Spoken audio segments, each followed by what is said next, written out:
Hello guys, I'm back today with the highly requested worst UFC fighter tattoos part 2. My promise to you guys was that once we hit 200 subscribers, you guys were going to get the second installment of this series.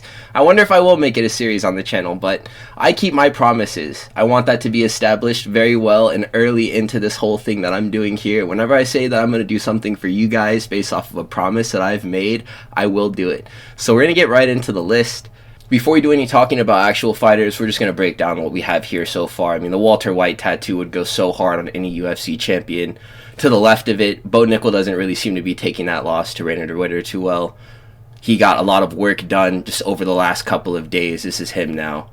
Alright, I hope that you guys are happy you're doing all the cyberbullying of Bo Nickal. This is what you made him do.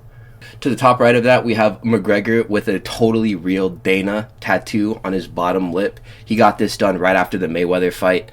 We also have McFuckface to the left of this. Below it, this is my wife. We've been together for 4 years. Oh, this is her now.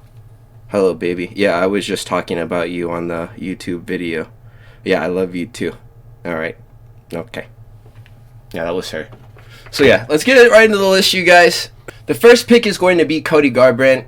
This tattoo on his eye, it looks like he lost a bet. This is some of the clearest evidence that CTE is very real, no matter what BJ Penn says. Him claiming that the government is cloning and assassinating his family members one by one until he's the only one left in his family tree, perfectly fine with me. But I draw the line at him saying that CTE isn't real, for things like this that exist.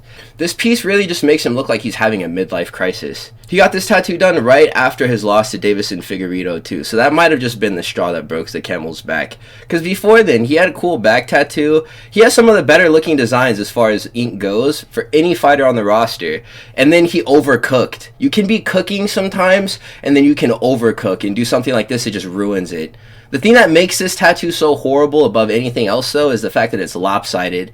If you pay close attention to the photo on the right, the knife, even though he is standing at an angle, whenever he's looking dead on at the camera, the knife is a little bit more to the left or the right than it is up at the top of his eye. And that could just be because he had his eyes closed whenever the tattoo was being performed, very likely, but he still looks like a dingus now that it's done. And I was trying to find photos of this, and look at everyone at this dinner table. They all look like reptilians. These are meta AI generated people created by Mark Zuckerberg himself. No way. The next tattoo that I'm going to talk about is one that I was going to forgo putting on any of these lists, because I was thinking that the T was what I was going to make the topic of discussion whenever we talked about Ilia Topuria's tattoos and how bad they are. But I didn't really pay attention to anything that was going on below it until I took a closer look. He has a tiger that's bisected down the middle, and its face opens like that one Sprite commercial where Drake drinks the Sprite and his face starts opening like a robot. The tiger is doing that on his chest. And through the middle of the tiger, he has a tattoo of himself on his body, and it's peering through the center of the tiger that's split in half. I had heard from word of mouth before that Ilia Topuria had a tattoo of himself on his chest. I didn't see where it was because, like I said, I'd never paid attention to anything going on below that T. Whenever I heard that he had a tattoo of himself, it didn't immediately jump out to me to be like, oh yeah, let's go pick this apart because it's cringe. It seems like an actually pretty high testosterone thing to do. If you're getting murals of yourself on your body, that's kind of cold. But it's just the way that he did it that makes it cringe. Like I talked about before, the lion, and the way that he is drawn on his chest too, it doesn't even look like him. He looks like the dude from the "Sorry You're Not a Sigma" meme, and I put that right there. Tell me these two people to the right of that tattoo do not look just like the tattoo. That is not Ilia Topuria, bro. That is Grigory Rasputin. Is he trying to say that he's a tiger? Is he trying to say that whenever he's not fighting, he goes home and he gets inside of a tiger, and then he gets out of a tiger whenever it's time to fight? Imagine Ilia Topuria's next fight, it's just a tiger that walks out, but it's a really fat tiger. And then Ilia Topuria just rips the tiger's mouth and face in half and climbs out of the front of it. And that's like what this tattoo's significance is. He had this planned as an arena walkout the whole time. I see the vision, honestly. You guys might hate on this one, but I think I get where he's coming from, if that's really what he had planned. I think that portraits in general are the basis of a lot of bad tattoos. A question that I have is, how do you goon with tattoos of important family members who are either really old or babies tattooed on your body? Imagine you link with Shorty, you're hitting that shit, you look in the mirror, and then your granny is just right there on your chest, bro. I'm getting soft immediately. Faces of people are always a bad idea to get tattooed because human skin is pliable.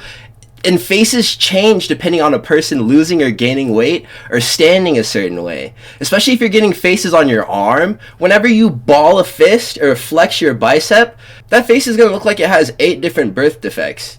So most of the time, these tattoo artists are creating uncanny humanoids that look more haunting than anything, whenever they're just meant to draw sweet photos of loved ones. Till's tattoo of that Gisela woman, though, I think is very thoughtful. So surely they settled down by now. Darren never covered up that tattoo with a gorilla face, right? Oh. So the next fight that we're going to talk about is going to be Jorge Masvidal. And bro dragged this knee thing over Ben Askren worse than Ninja in the low taper fade meme. I don't understand what this tattoo's concept is as a larger reference, because it has the infinity stones around it. He only did this knee once though, so why are there 5 infinity stones if he's just referencing one highlight? He fought Colby whenever he had just recently got it done, and he weighed in, and I was just looking really hard at it, because it really looked like one of those Batman tattoos that you would get out of the grocery store gumball machines, and you could just scratch off really hard, or you could just run your hand underwater and get off of it. I saw this for the first time, and I thought that Jorge Masvidal just got a henna. I was like, no way this man actually put this on his body. Celebrating this victory in excess the way that he has, and just constantly harping on the fact that he landed this knee and making references to it, it's really cringy to me, because it's not like he was just out here stopping the entire division with flying knees. It was just this one time. This was the only clip that was ever produced from a Jorge Masvidal flying knee, and he felt it was significant enough just because it was very fast. It was a cool clip, man. I didn't get to watch it live, so maybe that's the reason why I'm able to feel this way. It seems pretty on the nose, like a guy who peaked in high school wearing his varsity Letterman, and he's like 38. Like, why are you doing this? The placement, as well as the design and the quality, were all amiss to me, I think, on this one. And he had some money whenever he got this too. He already fought for the BMF belt. This was around the last fight that he had before he retired. So I feel like he could have definitely cashed out and did this right. Because it could have been maybe okay, but why is it right there, and why does it look like that? The next fighter we're going to discuss is Ovince St. Preux, and I'm very glad that I get to discuss this, because I always see him fight, and he has these cattle brands on his arms. And it's a fraternity thing. Frat bros sometimes get branded as initiation. It seems to be less common nowadays, just because I was in university and I never saw anything like this. But I was never in a university where there was an Omega Psi Phi, and this is a frat that is historically black in America. This whole community is like a cult with its own set of practices and customs. If the club requires me to burn my arm and stomp my feet while wearing a tight suit or dog collars with the other group of people, and we're standing meat to booty in a line, I'm out. I'm not even going to get as far as it would require for me to know that that's what I have to do. Because I'm going to see it. I'm going to see it in something. I'm going to be like, nah, y'all are tripping. And I'm just not going to be associated with any of it. This is a lifelong humiliation ritual. How do you allow a group of men to press white hot metal into your skin, burning you permanently, and not consider yourself a sellout? To me, this whole thing is kind of gay. Brothers really join that historically black fraternity their second year of college and make it their whole personality for life. I think this man went to the University of Tennessee. He redshirted the first year for their football team, and then he ended up playing for 3 years. I'm not sure if he graduated or not, but if he didn't, and the only thing he has to show for his education in college is a few years of highlights on Huddle and then these cattle brands, then he should go get a refund for the experience. Now we're answering the important questions. Where does Kevin Lee fit into this? The worst UFC fighter tattoos list part 2. This concept was supposed to look like a samurai helmet, but he just looks like a condom tip instead. He tried to rebound with his career by getting this done after the Diego Sanchez fight that he had in Eagle FC. Khabib had a promotion for like 5 days, an MMA fighting promotion, and he hosted Diego Sanchez versus Kevin Lee, and it went to a decision. And he made his UFC return, Kevin Lee, against Rinat Fakhretdinov, and he got mogged. And he had this on his head in the weigh-ins and in the fight. He basically just went into the tattoo parlor and asked for a bunch of busted up sausage skins on his head top. They were like, what do you want photos of? He was like, go get an Oscar Mayer and just start punching it, and then draw that on my head. The funny part is the fact that this is an undercut hairline tattoo. So if he begins balding at an old age, he's likely going to look like a chili bowl. Or if he gets like a fade, I wonder how it'll look whenever he does grow his hair out. Or if the follicles will even grow through the ink. He may have just cooked himself for life, trying to be quirky. Fresh off that table, this probably felt like he had done the ALS Ice Bucket Challenge with that alcohol that barbers spray on your hair after you just got a taper. And if you've actually experienced this, you know how bad it burns. They spray the alcohol and you're like, ah! This is ridiculously silly, but I will give credit to the fact that this family is quite successful. Keith Lee is still doing his food reviewing thing and is very popular. Kevin Lee has always been a household name in MMA since even before he fought with Tony Ferguson, so you can't really hate on the things that he's accomplished in this sport and how he's still managed to be a name that people talk about, even though he does do a lot of losing. We all like Kevin Lee, bro. The last fighter on the list is Andre Lima. He tattooed the "I got fucking bit" bonus. He earned $50K for this tattoo, which he got after he fought a debuting fighter named Igor Severino. I think they might have both been debuting off of the Contender series. And Igor Severino bit Andre Lima on the inside of his arm.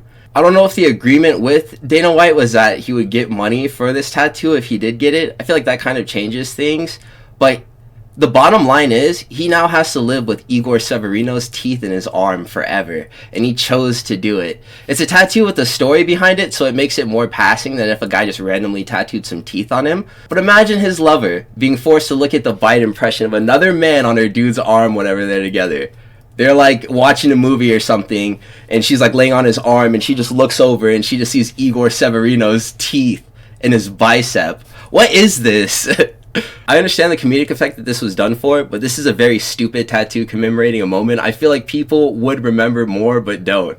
To be honest, nobody really talks about the fact that Igor Severino chomped this guy in one of their fights. And that was a very funny moment. Live, watching this guy freak out after getting bitten and showing the referee, and then them all looking at Igor Severino like, what is wrong with you? And then disqualifying him was super funny. I mean, he just has teeth in his bicep now, though. I think this is a bad tattoo. But yeah, I'm so over the moon, you guys. I talked about 200 subs. Before I got on and made this video, we're at like 207. So I'm going to keep my foot on the gas. We're going to keep going with this. I'm not slowing down for anything. If you are new and you made it to this point in the video, please like, comment, and subscribe. This is the train that does not stop for anything. And we're going to go right to the top like Michael Chandler. So I'm going to catch you guys in the next one. Have a wonderful day.